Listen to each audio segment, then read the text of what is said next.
Good morning, dear students. Today I am back with today's programs, schedules. ਸੋ ਪਿਆਰੇ ਵਿਦਿਆਰਥੀਓ, ਤੁਹਾਡੀ online ਪੜ੍ਹਾਈ ਜਿਹੜੀ ਕਿ ਅੱਜ ਕੱਲ੍ਹ ਮੋਬਾਈਲ ਤੇ ਜਾਂ ਟੈਲੀਵਿਜ਼ਨ ਤੇ ਚੱਲ ਰਹੀ ਹੈ, ਉਸ ਨਾਲ ਰਿਲੇਟਡ ਅੱਜ ਦੀ ਐਕਸਪਲੇਨੇਸ਼ਨ ਲੈ ਕੇ ਹਾਜ਼ਰ ਹਾਂ। ਤਾਂ ਪਹਿਲੀ ਗੱਲ ਤਾਂ ਇਹ ਹੈ ਕਿ ਟੈਲੀਵਿਜ਼ਨ ਤੇ ਅੱਜ 6ਵੀਂ ਤੋਂ ਲੈ ਕੇ 10ਵੀਂ ਤੱਕ ਦਾ SST ਦਾ ਕੋਈ ਵੀ ਲੈਸਨ ਨਹੀਂ ਆਣਾ, ਪਰ ਬਾਕੀ ਜਿਹੜੇ ਵੀ ਵਿਸ਼ਿਆਂ ਦੇ ਦੂਜੇ ਲੈਸਨ ਆਣਗੇ ਉਹ ਤੁਸੀਂ ਦੇਖਦੇ ਰਹਿਣਾ। ਡੇਲੀ ਡੋਜ਼ ਤੁਹਾਨੂੰ ਅੱਜ ਸੈਂਡ ਕੀਤੀ ਜਾ ਰਹੀ ਹੈ, ਉਡਾਨ ਸ਼ੀਟਾਂ, ਅੱਜ ਦਾ ਸ਼ਬਦ ਤੇ ਉਹਨਾਂ ਦੀ ਐਕਸਪਲੇਨੇਸ਼ਨ ਮੈਂ ਤੁਹਾਨੂੰ ਇੱਥੇ ਸੁਣਾ ਦਿੰਦਾ। 6ਵੀਂ ਕਲਾਸ ਤੁਹਾਡਾ ਪਾਠ ਨੰਬਰ 1 ਚੱਲ ਰਿਹਾ ਹੈ, ਪ੍ਰਿਥਵੀ ਸੂਰਜ ਪਰਿਵਾਰ ਦਾ ਅੰਗ। ਤੇ ਉਸ ਦੇ ਬਾਰੇ ਵਿੱਚ ਜਿਹੜੀਆਂ ਗੱਲਾਂ ਅੱਜ ਸ਼ੇਅਰ ਕੀਤੀਆਂ ਗਈਆਂ ਨੇ, ਉਹਨਾਂ ਵਿੱਚੋਂ ਸਭ ਤੋਂ ਪਹਿਲਾਂ ਤਾਂ ਇਹ ਹੈ ਕਿ ਆਕਾਸ਼ ਵਿੱਚ ਜਦੋਂ ਆਪਾਂ ਦੇਖਦੇ ਹਾਂ ਤਾਂ ਸਾਨੂੰ ਬਹੁਤ ਸਾਰੇ ਖਗੋਲੀ ਪਿੰਡ ਦਿਖਾਈ ਦਿੰਦੇ ਨੇ। ਖਗੋਲੀ ਪਿੰਡ ਦਾ ਮਤਲਬ ਜਿਸ ਤਰ੍ਹਾਂ ਕਿ ਤਾਰੇ, ਗ੍ਰਹਿ, ਚੰਦਰਮਾ ਜਾਂ ਹੋਰ ਜੋ ਕੁਝ ਵੀ ਹੈ, ਜਾਂ ਗੈਲੈਕਸੀ ਹੈ। ਇਹਨਾਂ ਵਿੱਚੋਂ ਕੁਝ ਦਾ ਆਪਣਾ ਪ੍ਰਕਾਸ਼ ਹੁੰਦਾ ਹੈ ਤੇ ਕੁਝ ਦਾ ਆਪਣਾ ਨਹੀਂ ਹੁੰਦਾ। ਜਿਹੜੇ ਤਾਰੇ ਹੁੰਦੇ ਨੇ ਨਾ, ਇਹਨਾਂ ਦਾ ਆਪਣਾ ਪ੍ਰਕਾਸ਼ ਹੁੰਦਾ ਹੈ। ਸੂਰਜ ਵੀ ਇੱਕ ਤਾਰਾ ਹੈ, ਲੇਕਿਨ ਧਰਤੀ ਉਪਗ੍ਰਹਿ ਹੈ ਜਾਂ ਚੰਦਰਮਾ ਉਪਗ੍ਰਹਿ ਹੈ, ਇਹਨਾਂ ਦਾ ਆਪਣਾ ਪ੍ਰਕਾਸ਼ ਨਹੀਂ ਹੁੰਦਾ। ਲੇਕਿਨ ਜਦੋਂ ਆਕਾਸ਼ ਵਿੱਚੋਂ ਅਸੀਂ ਦੇਖਦੇ ਹਾਂ ਤਾਂ ਇਹ ਚਮਕਦੇ ਹੋਏ ਦਿਖਾਈ ਦਿੰਦੇ ਨੇ। ਉਹਦਾ ਕਾਰਨ ਇਹ ਹੁੰਦਾ ਹੈ ਕਿ ਇਹ ਸੂਰਜ ਦੀ ਰੋਸ਼ਨੀ ਦੇ ਕਾਰਨ ਚਮਕਦੇ ਹਨ। ਠੀਕ ਹੈ। ਤੇ ਆਕਾਸ਼ ਵਿੱਚ ਅਸੀਂ ਜੇ ਥੋੜਾ ਧਿਆਨ ਨਾਲ ਦੇਖੀਏ ਤਾਂ ਸਾਨੂੰ ਤਾਰਿਆਂ ਦੇ ਸਮੂਹ ਦਿਖਾਈ ਦੇਣਗੇ, ਕਿਸੇ ਐਨੀਮਲ ਦੀ ਸ਼ੇਪ ਦੇ ਵਿੱਚ ਦਿਖਾਈ ਦੇਣਗੇ ਜਾਂ ਮਨੁੱਖ ਦੀ ਤਰ੍ਹਾਂ ਆਕ੍ਰਿਤੀਆਂ ਦਿਖਾਈ ਦੇਣਗੀਆਂ। ਇੱਕ ਸਪਤਰਿਸ਼ੀ ਨਾਮ ਦਾ ਤਾਰਾ ਮੰਡਲ ਤੁਸੀਂ ਸੁਣਿਆ ਹੋਣਾ। ਸਪਤਰਿਸ਼ੀ, ਉਹਦੀ ਪਿਕਚਰ ਤੁਹਾਡੀ ਡੇਲੀ ਡੋਜ਼ ਦੇ ਵਿੱਚ ਸਾਹਮਣੇ ਹੈ। ਤੇ ਵੈਸੇ ਵੀ ਆਕਾਸ਼ ਵਿੱਚ ਦੇਖੋਗੇ ਤਾਂ ਇੱਕ ਕੁਐਸਚਨ ਮਾਰਕ ਦੀ ਤਰ੍ਹਾਂ ਤਾਰਾ ਸਮੂਹ ਤੁਹਾਨੂੰ ਦਿਖਾਈ ਦੇਗਾ, ਜਿਸ ਨੂੰ ਸਪਤਰਿਸ਼ੀ ਕਿਹਾ ਜਾਂਦਾ ਹੈ। ਠੀਕ ਹੈ। ਸੋ ਤਾਰੇ ਕਿਹਨਾਂ ਨੂੰ ਕਿਹਾ ਜਾਂਦਾ ਹੈ? ਜਿਹੜੇ ਆਕਾਸ਼ ਵਿੱਚ ਚਮਕਦੇ ਹੋਏ ਆਕਾਸ਼ੀ ਪਿੰਡ ਹੁੰਦੇ ਨੇ। ਤੇ ਸਪਤਰਿਸ਼ੀ ਕੀ ਹੈ? ਇੱਕ ਤਾਰਾ ਮੰਡਲ ਹੈ। ਤੇ ਜਦੋਂ ਅਸੀਂ ਧਰਤੀ ਦੇਖਦੇ ਹਾਂ ਪੁਲਾੜ ਦੇ ਵਿੱਚੋਂ ਧਰਤੀ ਵੱਲ, ਤਾਂ ਉਹ ਕਿਸ ਤਰ੍ਹਾਂ ਦਿਖਾਈ ਦਿੰਦੀ ਹੈ? ਚਮਕਦੀ ਹੋਈ ਦਿਖਾਈ ਦਿੰਦੀ ਹੈ, ਬਿਲਕੁਲ ਸੂਰਜ ਦੀ ਰੋਸ਼ਨੀ ਦੇ ਕਾਰਨ। ਤੇ ਸਭ ਤੋਂ ਨੇੜੇ ਵਾਲਾ ਤਾਰਾ ਦੱਸੋ ਧਰਤੀ ਦੇ ਕਿਹੜਾ ਹੈ? ਸੂਰਜ। ਯੈਸ, ਸੂਰਜ ਹੈ। ਨੈਕਸਟ ਕਲਾਸ ਹੈ 7th, ਪਾਠ ਨੰਬਰ 2, ਧਰਤੀ ਦਾ ਅੰਦਰੂਨੀ ਅਤੇ ਬਾਹਰਲਾ ਰੂਪ। ਤੇ ਅੱਜ ਦੇ ਲੈਸਨ ਦੇ ਵਿੱਚ ਵੀ ਮਿੱਟੀ ਬਾਰੇ ਗੱਲ ਕੀਤੀ ਗਈ ਹੈ ਕਿ ਮਿੱਟੀ ਦੀ ਵੰਡ ਕਿਸ ਤਰ੍ਹਾਂ, ਉਤਪੱਤੀ, ਬਣਤਰ ਅਤੇ ਜਲਵਾਯੂ ਦੇ ਆਧਾਰ ਤੇ ਅਸੀਂ ਮਿੱਟੀ ਦੀ ਵੰਡ ਕਰ ਸਕਦੇ ਹਾਂ। ਠੀਕ ਹੈ। ਜਿਹੜੀ ਮਿੱਟੀ ਹੈ ਇਹ ਕਿਸੇ ਨਾ ਕਿਸੇ ਮੂਲ ਚਟਾਨ ਤੋਂ ਬਣੀ ਹੁੰਦੀ ਹੈ ਤੇ ਉਸੇ ਚਟਾਨ ਦੇ ਗੁਣ ਉਸ ਮਿੱਟੀ ਵਿੱਚ ਆ ਜਾਂਦੇ ਹਨ। ਤੇ ਮਿੱਟੀ ਨੂੰ ਬਣਾਉਣ ਦੇ ਵਿੱਚ ਕਿਹੜੀਆਂ ਚੀਜ਼ਾਂ ਸਹਾਇਤਾ ਕਰਦੀਆਂ ਨੇ? ਨਦੀਆਂ, ਹਿਮ ਨਦੀਆਂ, ਹਵਾ। ਓਕੇ। ਤੇ ਮਿੱਟੀ ਦੀਆਂ ਕਿਸਮਾਂ, ਭਾਰਤ ਵਿੱਚ ਨਾ 6 ਪ੍ਰਕਾਰ ਦੀ ਮਿੱਟੀ ਪਾਈ ਜਾਂਦੀ ਹੈ। ਤੁਸੀਂ ਉਹਨਾਂ ਦੇ ਨਾਂ ਸੁਣੇ ਹੋਣਗੇ ਨਾ ਕਿਤੇ ਨਾ ਕਿਤੇ। ਜਲੋੜ ਮਿੱਟੀ, ਲਾਲ ਮਿੱਟੀ, ਕਾਲੀ ਮਿੱਟੀ, ਲੈਟਰਾਈਟ ਮਿੱਟੀ, ਰੇਤਲੀ ਮਿੱਟੀ, ਪਰਬਤੀ ਮਿੱਟੀ। ਜਿਸ ਤਰ੍ਹਾਂ ਦਾ ਧਰਾਤਲ ਉਸੇ ਤਰ੍ਹਾਂ ਦੀ ਮਿੱਟੀ। ਪੰਜਾਬ ਦੀ ਮਿੱਟੀ ਕਿਸ ਤਰ੍ਹਾਂ ਦੀ ਹੈ? ਜਲੋੜ ਮਿੱਟੀ ਹੈ, ਜਿਹੜੀ ਕਿ ਬਹੁਤ ਉਪਜਾਊ ਮਿੱਟੀ ਹੈ। ਮਿੱਟੀ ਇੰਪੋਰਟੈਂਟ ਇਸ ਕਰਕੇ ਵੀ ਹੈ ਕਿਉਂਕਿ ਸਾਡੇ ਵਾਸਤੇ ਭੋਜਨ ਤਿਆਰ ਕਰਨ ਦਾ ਇਹ ਕੰਮ ਕਰਦੀ ਹੈ। ਮਿੱਟੀ ਦੇ ਨਿਰਮਾਣ ਵਿੱਚ ਨਦੀਆਂ ਵੀ ਸਹਾਇਤਾ ਕਰਦੀਆਂ ਨੇ। So dear students, class 8th, lesson number 1, ਸਾਧਨ, ਕਿਸਮਾਂ ਤੇ ਸਾਂਭ ਸੰਭਾਲ, ਇਹ ਚੈਪਟਰ ਚੱਲ ਰਿਹਾ। ਤੇ ਇਹਦੇ ਵਿੱਚ ਵੀ ਅੱਜ ਜਿਹੜੀ ਗੱਲ ਕੀਤੀ ਗਈ ਆ ਉਹ ਮਿੱਟੀ ਅਤੇ ਭੂਮੀ ਸਾਧਨ ਦੀ ਕੀਤੀ ਗਈ ਹੈ। 7th ਕਲਾਸ ਦੀ ਜਿਹੜੀ ਮੈਂ ਹੁਣ ਐਕਸਪਲੇਨੇਸ਼ਨ ਦਿੱਤੀ ਹੈ ਉਹਦੇ ਨਾਲ ਰਿਲੇਟਡ ਕਾਫੀ ਤੁਹਾਨੂੰ ਮਿਲ ਜਾਏਗਾ ਮਟੀਰੀਅਲ। ਮਿੱਟੀ ਕਿਸ ਨੂੰ ਕਹਿੰਦੇ ਨੇ? ਧਰਤੀ ਦੇ ਉੱਪਰ ਜਿਹੜੀ ਸਭ ਤੋਂ ਛੋਟੀ ਜਿਹੀ ਪਰਤ ਹੁੰਦੀ ਹੈ ਉਸ ਨੂੰ ਮਿੱਟੀ ਕਿਹਾ ਜਾਂਦਾ ਹੈ। ਮਿੱਟੀ ਬਣਦੀ ਕਿਸ ਤਰ੍ਹਾਂ? ਮੂਲ ਚੱਟਾਨਾਂ ਦੇ ਟੁੱਟਣ ਭੱਜਣ ਨਾਲ, ਜਲਵਾਯੂ, ਜੀਵਾਂ ਅਤੇ ਰੁੱਖਾਂ ਬੂਟਿਆਂ ਦੇ ਗਲਣ ਸੜਨ ਦੇ ਨਾਲ ਮਿੱਟੀ ਦਾ ਨਿਰਮਾਣ ਹੁੰਦਾ ਹੈ। ਮਿੱਟੀ ਦਾ ਫਾਇਦਾ ਕੀ ਹੈ? ਪੌਦਿਆਂ ਅਤੇ ਫਸਲਾਂ ਦੇ ਉਗਣ ਦੇ ਵਿੱਚ ਮਿੱਟੀ ਸਹਾਇਤਾ ਕਰਦੀ ਹੈ। ਤੇ ਬਨਸਪਤੀ ਤੋਂ ਬਿਨਾਂ ਮਨੁੱਖ ਦਾ ਜੀਵਨ ਸੰਭਵ ਹੀ ਨਹੀਂ ਹੈ। ਤੇ ਬਨਸਪਤੀ ਮਿੱਟੀ ਦੇ ਉੱਪਰ ਹੀ ਉਗਦੀ ਹੈ। ਮਿੱਟੀ ਦੀਆਂ ਕਿਸਮਾਂ ਦੀ ਗੱਲ ਇੱਥੇ ਵੀ ਕੀਤੀ ਗਈ ਹੈ। ਭੂਮੀ ਸਾਧਨ ਦੀ ਵਰਤੋਂ ਅਸੀਂ ਕਿੱਥੇ ਕਿੱਥੇ ਕਰਦੇ ਹਾਂ? ਖੇਤੀਬਾੜੀ ਕਰਨ ਲਈ, ਉਦਯੋਗ ਲਗਾਉਣ ਲਈ, ਆਵਾਜਾਈ ਦੇ ਸਾਧਨ ਵਿਕਸਿਤ ਕਰਨ ਲਈ ਖੇਡਾਂ ਖੇਡਣ ਲਈ, ਸੈਰ ਸਪਾਟੇ, ਇਹਨਾਂ ਸਾਰਿਆਂ ਕੰਮਾਂ ਵਿੱਚ ਇਹਦੀ ਲੋੜ ਪੈਂਦੀ ਹੈ। ਠੀਕ ਹੈ। ਸੋ 8th ਕਲਾਸ ਦੇ ਟੌਪਿਕ ਵਿੱਚ ਹੋ ਗਿਆ ਵੀ ਮਿੱਟੀ ਕਹਿੰਦੇ ਕਿਹਨੂੰ ਨੇ, ਮਿੱਟੀ ਵਿੱਚ ਮਿੱਟੀ ਦੇ ਲਾਭ ਕੀ ਕੀ ਨੇ, ਕਿਹੜੇ ਕੰਮਾਂ ਲਈ ਵਰਤੀ ਜਾਂਦੀ ਹੈ। ਸੋ ਕਲਾਸ ਨੰਬਰ 9th ਅਰਥ ਸ਼ਾਸਤਰ ਇੱਕ ਪਿੰਡ ਦੀ ਕਹਾਣੀ, ਜਿਹੜਾ ਹੁਣ ਤੱਕ ਤੁਸੀਂ ਪੜ੍ਹਿਆ ਉਹਦੇ ਵਿੱਚੋਂ ਅਭਿਆਸ ਹੈ ਅੱਜ ਦਾ। ਠੀਕ ਗਲਤ ਖਾਲੀ ਥਾਵਾਂ ਵਗੈਰਾ ਅਸੀਂ ਡਿਸਕਸ ਕਰ ਲੈਂਦੇ ਹਾਂ।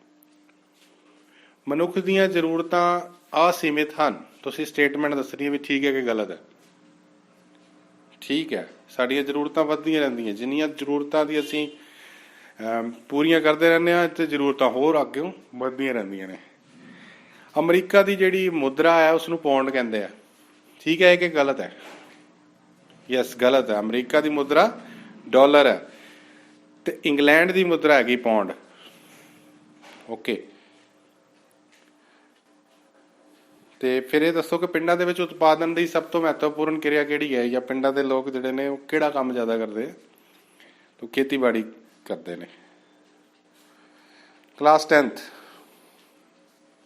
ਤੁਹਾਡਾ ਟੌਪਿਕ ਹੈ ਪੰਜਾਬ ਦੀਆਂ ਭੂਗੋਲਿਕ ਵਿਸ਼ੇਸ਼ਤਾਵਾਂ, ਉਹਨਾਂ ਦਾ ਇਸ ਦੇ ਇਤਿਹਾਸ ਤੇ ਪ੍ਰਭਾਵ। ਰੇਡੀਓ ਲੈਸਨ ਵੀ ਤੁਸੀਂ ਸੁਣਿਆ ਸੀ ਇਹਦਾ, ਹੈ ਨਾ? ਅੱਛਾ, ਹੁਣ ਮੈਨੂੰ ਆਨਸਰ ਦਿਓ ਕਿ ਵੈਦਿਕ ਕਾਲ ਦੇ ਵਿੱਚ ਪੰਜਾਬ ਵਿੱਚ ਹੁੰਦੀਆਂ ਸੀ ਨਦੀਆਂ 7, ਤੇ ਇਹਨਾਂ 7 ਨਦੀਆਂ ਦੀ ਧਰਤੀ ਨੂੰ ਕੀ ਕਿਹਾ ਜਾਂਦਾ ਸੀ? ਸਪਤ ਸਿੰਧੂ, ਰਾਈਟ। ਤੇ ਪੰਜਾਬ ਦੇ ਜਿਹੜੇ 5 ਦਰਿਆ ਨੇ, ਇਹ ਇਸ ਨੂੰ ਤੁਰਕਾਂ ਨੇ ਕੀ ਨਾਮ ਦਿੱਤਾ? ਤੁਰਕਾਂ ਨੇ ਭਾਰਤ ਦੇ ਉੱਤੇ ਹਮਲੇ ਕੀਤੇ ਸੀ, ਤੁਹਾਨੂੰ ਪਤਾ ਹੀ ਹੈ, ਤੇ ਮੁੜ ਕੇ ਇੱਥੇ ਹੀ ਉਹਨਾਂ ਨੇ ਰਾਜ ਪਾਟ ਬਣਾ ਲਿਆ, ਪੰਜਾਬ ਨੂੰ ਜਿੱਤਿਆ, ਦਿੱਲੀ ਨੂੰ ਜਿੱਤਿਆ। ਪੰਜਾਬ ਨਾਮ ਦਿੱਤਾ ਉਹਨਾਂ ਨੇ। ਪੰਜਾਬ ਵਾਸੀ ਆਰਥਿਕ ਤੌਰ ਤੇ ਖੁਸ਼ਹਾਲ ਕਿਉਂ ਹਨ? ਬਾਕੀ ਸਾਰੇ ਸੂਬਿਆਂ ਨਾਲੋਂ ਪੰਜਾਬ ਆਰਥਿਕ ਤੌਰ ਤੇ ਖੁਸ਼ਹਾਲ ਸੂਬਾ ਮੰਨਿਆ ਜਾਂਦਾ ਹੈ। ਉਹਦਾ ਕਾਰਨ ਕੀ ਹੈ? ਸਭ ਤੋਂ ਪਹਿਲਾਂ ਇੱਥੋਂ ਦੀ ਜ਼ਮੀਨ ਉਪਜਾਊ ਹੈ, ਤੇ ਜਿਹੜੇ ਦਰਿਆ ਨੇ ਇਹ 12 ਮਾਸੀ ਨੇ, ਸਾਰਾ ਸਾਲ ਵਹਿੰਦੇ ਰਹਿੰਦੇ ਨੇ। ਮਾਨਸੂਨ ਪਾਉਣਾ ਇੱਥੇ ਆਉਂਦੀਆਂ ਨੇ। ਇਹਨਾਂ ਸਾਰਿਆਂ ਕਾਰਨਾਂ ਕਰਕੇ ਪੰਜਾਬ ਖੁਸ਼ਹਾਲ ਹੈ। ਰੋਪੜ ਦੱਸੋ ਵੀ ਕਿਹੜੇ ਇਲਾਕੇ 'ਚ ਹੈ? ਮਾਲਵੇ 'ਚ ਹੈ ਕਿ ਦੁਆਬੇ 'ਚ ਹੈ? ਮਾਲਵੇ ਵਿੱਚ ਹੈ। ਗੁਜਰਾਤ ਅਤੇ ਸ਼ਾਹਪੁਰ ਦੇ ਨਾਂ ਦੇ ਪ੍ਰਸਿੱਧ ਨਗਰ, ਇਹ ਕਿਹੜੇ ਦੁਆਬੇ ਜਾਂਦੇ ਆ? ਜੇਹਲਮ ਅਤੇ ਚੱਜ। ਯਸ, ਚੱਜ। ਚਨਾਬ ਅਤੇ ਜੇਹਲਮ ਦੇ ਵਿਚਕਾਰਲਾ ਇਲਾਕਾ। ਉਹ ਕਿਹੜੀ ਨਦੀ ਸੀ ਜਿਹੜੀ ਅੰਗਰੇਜ਼ਾਂ ਅਤੇ ਰਣਜੀਤ ਸਿੰਘ ਦੇ ਵਿਚਕਾਰ ਸਰਹੱਦ ਦਾ ਕੰਮ ਕਰਦੀ ਸੀ? ਯਸ, ਸਤਲੁਜ। ਗੁੱਡ। ਕਿਹੜਾ ਦर्रा ਮਸ਼ਹੂਰ ਹੈ ਜਿਸ ਰਾਹੀਂ ਪੰਜਾਬ ਦੇ ਵਿੱਚ ਵਿਦੇਸ਼ੀਆਂ ਨੇ ਹਮਲੇ ਕੀਤੇ? ਦर्रा ਖੈਬਰ। ਸਿਕੰਦਰ ਨੇ ਕਦੋਂ ਹਮਲਾ ਕੀਤਾ ਸੀ? 326 ਈਸਵੀ ਪੂਰਵ ਵਿੱਚ। ਤੇ ਸ਼ਾਹਜਹਾਨ ਨੇ 1798। ਸੋ ਇਸ ਤੋਂ ਬਾਅਦ ਡੀਅਰ ਸਟੂਡੈਂਟਸ, ਅੱਜ ਦਾ ਸ਼ਬਦ ਤੇ ਉਡਾਨ, ਇਹਨਾਂ ਬਾਰੇ ਗੱਲ ਕਰਦੇ ਹਾਂ। ਅੱਜ ਦਾ ਸ਼ਬਦ ਆਇਆ students, let me find. Yes, ਲੱਪ। ਫੈਲੇ ਹੋਏ ਹੱਥ ਦੀ ਡੂੰਘ ਨਾਲ ਡੂਨੇ ਵਰਗੀ ਜਿਹੜੀ ਸ਼ਕਲ ਬਣ ਜਾਂਦੀ ਹੈ, ਅਤੇ ਤਲੀ ਦੇ ਉਸ ਡੂੰਘ ਵਿੱਚ ਸਮਾਈ ਜਾਣ ਸਕਣ ਵਾਲੀ ਚੀਜ਼ ਦੀ ਜਿਹੜੀ ਮਾਤਰਾ ਨੂੰ ਲੱਪ ਕਿਹਾ ਜਾਂਦਾ ਹੈ। ਕਿਸੇ ਵਸਤੂ ਦਾ ਲੈਣ ਦੇਣ ਕਰਨ ਸਮੇਂ ਹੱਥ ਦੇ ਇੱਕ ਰੁੱਗ ਨੂੰ ਲੱਪ ਕਿਹਾ ਜਾਂਦਾ ਹੈ। ਹਥੇਲੀ ਭਰ, ਸਿੰਪਲ ਭਾਸ਼ਾ ਵਿੱਚ ਨਾ, ਇੱਕ ਲੱਪ ਭਰ ਕੇ ਕਿਸੇ ਨੂੰ ਕੋਈ ਚੀਜ਼ ਦੇਣੀ, ਯਾਨੀ ਕਿ ਇੱਕ ਹਥੇਲੀ ਭਰ ਕੇ ਹੱਥ ਦੇ ਵਿੱਚ ਜਿੰਨੀ ਚੀਜ਼ ਆ ਜਾਂਦੀ ਹੈ ਉਸ ਨੂੰ ਆਪਾਂ ਲੱਪ ਕਹਿੰਦੇ ਹਾਂ।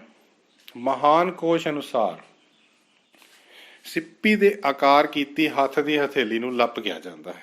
ਯਾਨੀ ਕਿ ਜਦੋਂ ਅਸੀਂ ਸਿੱਪ ਦੇ ਆਕਾਰ ਦੀ ਹਥੇਲੀ ਬਣਾ ਲੈਂਦੇ ਹਾਂ ਤੇ ਇਸ ਵਿੱਚ ਕੋਈ ਚੀਜ਼ ਪਾ ਕੇ ਦਿੰਦੇ ਹਾਂ ਕਿਸੇ ਨੂੰ, ਤਾਂ ਉਸ ਨੂੰ ਲੱਪ ਕਿਹਾ ਜਾਂਦਾ ਹੈ। ਓਕੇ।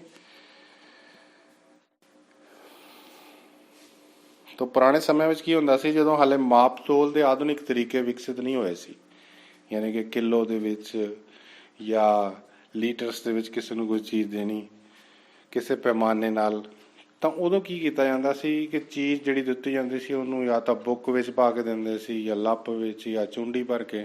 ਓਕੇ। ਤਾਂ 12ਵੀਂ ਦੀ ਜਰਨਲ ਪੰਜਾਬੀ ਦੀ ਬੁੱਕ ਵਿੱਚ ਇੱਕ ਸ਼ਿਵ ਕੁਮਾਰ ਬਟਾਲਵੀ ਨੇ ਗੀਤ ਲਿਖਿਆ, उस विच this word has been used. Now let us come to vocabulary, and the root word which is being discussed these days is clare, and the word of the day is clarion call।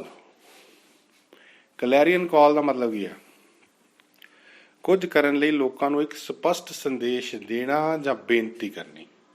ਇੱਕ clear message or request for people to do something. ਕਿਸੇ ਨੂੰ ਕੋਈ ਸਪਸ਼ਟ ਗੱਲ ਦੱਸ ਦੇਣੀ, ਠੀਕ ਹੈ, ਉਸਨੂੰ ਕਲੈਰੀਅਨ ਕਾਲ ਕਰਨੀ। ਦੈਟਸ ਨੈਕਸਟ ਹੈ ਕਲੈਰਨਟ। ਕਲੈਰਨਟ ਦਾ ਮਤਲਬ ਕੀ ਹੈ? ਇਹ ਇੱਕ ਇੰਸਟਰੂਮੈਂਟ ਹੈ, ਮਿਊਜ਼ੀਕਲ ਇੰਸਟਰੂਮੈਂਟ ਹੈ। ਇਹ ਵੁੱਡਵਿੰਡ ਮਿਊਜ਼ੀਕਲ ਇੰਸਟਰੂਮੈਂਟ, ਮੂੰਹ ਨਾਲ ਵਜਾਇਆ ਜਾਣ ਵਾਲਾ ਲੱਕੜ ਦਾ ਸਾਜ਼। ਤੁਸੀਂ ਪਿਕਚਰ ਵਿੱਚ ਵੀ ਦੇਖ ਸਕਦੇ ਹੋ। ਸੋ ਇਹ ਨੈਕਸਟ 6ਵੀਂ ਤੋਂ 8ਵੀਂ ਉਡਾਨ ਦਾ ਕੁਐਸਚਨ ਕਿਹੜੇ ਨੇ? ਅੰਤਰਰਾਸ਼ਟਰੀ ਯੋਗਾ ਦਿਵਸ ਕਦੋਂ ਮਨਾਇਆ ਜਾਂਦਾ ਹੈ? ਜੂਨ ਦੇ ਮਹੀਨੇ ਵਿੱਚ ਹੀ ਹੈ। ਐਂਡ ਇਹ ਮੈਂ ਆਸ ਕਰਦਾ ਕਿ ਤੁਸੀਂ ਇਹਦਾ ਆਨਸਰ ਖੁਦ ਲੱਭੋ, ਠੀਕ ਹੈ। ਮਾਈਕਰੋਸਕੋਪ ਇੱਕ ਤੁਸੀਂ ਸਾਇੰਸ ਦੀ ਲੈਬ ਵਿੱਚ ਇੱਕ ਦੇਖਿਆ ਹੋਏਗਾ ਉਪਕਰਨ, ਸਾਇੰਸ ਦਾ ਹੈ। ਇਸ ਨੂੰ ਦੱਸਣਾ ਵਾ ਵੀ ਕਿਸ ਕੰਮ ਲਈ ਯੂਜ਼ ਕੀਤਾ ਜਾਂਦਾ ਹੈ। ਯੈਸ, ਛੋਟੀਆਂ ਚੀਜ਼ਾਂ ਨੂੰ, ਨੀਅਰ ਆਬਜੈਕਟਸ ਜਿਹੜੇ ਬਹੁਤ ਛੋਟੇ ਛੋਟੇ ਹੁੰਦੇ ਨੇ ਉਹਨਾਂ ਨੂੰ ਦੇਖਣ ਵਾਸਤੇ ਇਸ ਨੂੰ ਵਰਤਿਆ ਜਾਂਦਾ ਹੈ। 9ਵੀਂ 10ਵੀਂ ਪ੍ਰਾਣਾਯਾਮ ਸ਼ਬਦ ਦਾ ਦੱਸੋ ਕੀ ਅਰਥ ਹੈ? Breath control exercise. ਓਕੇ। ਜਿਹੜੀਆਂ ਕੰਪਿਊਟਰ ਦੇ ਉੱਤੇ ਵਿੰਡੋਜ਼ ਤੇ ਕੰਮ ਕਰਦੇ ਹੋਏ ਫਾਈਲਸ ਡਿਲੀਟਸ ਹੋ ਜਾਂਦੀਆਂ, ਤੁਸੀਂ ਦੱਸਣਾ ਵੀ ਉਹ ਕਿੱਥੇ ਚਲੇ ਜਾਂਦੀਆਂ। ਯੈਸ, ਰੀਸਾਈਕਲ ਬਿਨ ਨਾਂ ਦਾ ਕੋਈ ਫੋਲਡਰ ਦੇਖਿਆ ਹੋਣਾ, ਉਹਦੇ ਵਿੱਚ ਚਲੇ ਜਾਂਦੀਆਂ। ਤੇ ਜਿੰਨਾ ਚਿਰ ਰੀਸਾਈਕਲ ਬਿਨ ਨੂੰ ਖਾਲੀ ਨਾ ਕਰੋ ਉੱਥੇ ਪਈਆਂ ਰਹਿੰਦੀਆਂ। ਤੇ ਲੋਹੇ ਨੂੰ ਜੰਗ ਤੋਂ ਬਚਾਉਣ ਲਈ ਜਾਂ ਰਸਟਿੰਗ ਤੋਂ ਬਚਾਉਣ ਵਾਸਤੇ ਕਿਹੜਾ ਅਸੀਂ ਉਹਦੇ ਉੱਪਰ ਲੇਪ ਕਰਦੇ ਹਾਂ? ਗੈਲਵੇਨਾਈਜੇਸ਼ਨ ਕੀਤੀ ਜਾਂਦੀ ਨਾ। Yes, zinc the. Okay. Who is called the father of modern yoga?